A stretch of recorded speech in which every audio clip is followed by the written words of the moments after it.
Hello everyone, it's me JP from UniqueTutorials. Today in this video I'll show you how to make custom text or word shows up before signing in or logging in any Windows computer. So without further more delay, let's begin. So firstly, just open any web browser and just visit to this website link. I'll be providing this website link too in the video description, so you can click there and visit to this website link. And after that, just hit enter and it will start downloading one file. So finally the file has been downloaded, so let me go to the folder where it's being downloaded and let me close this web browser. Just double click it to extract the zip file.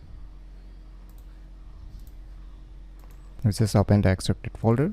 Now you will see the application Windows Logon Notifier. Just double click on it. Now here you can add a title here depending upon your needs, whatever title you want to add here. I'll just add hello, and here you can write some long message, everything here. So once you're done, then you can click on this add.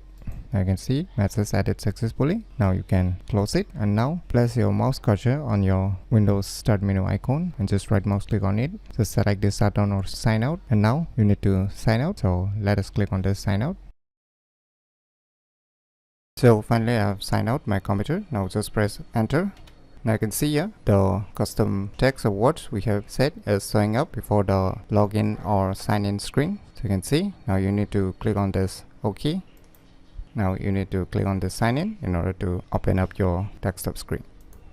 So now if you want to remove this text or words again, just open back the same application, and now just click on this remove. I will see here one message removed successfully. Now the custom text which we have added is being removed successfully. So by using this cool application, you can easily make custom text or word shows up before signing in or logging in any Windows computer very easily. So if you never known about these cool tricks, then you should definitely give it a try. So if you find this video tutorial useful, please click on the thumbs like button, and if you're new to our channel, click on the subscribe button, and lastly, thanks for watching.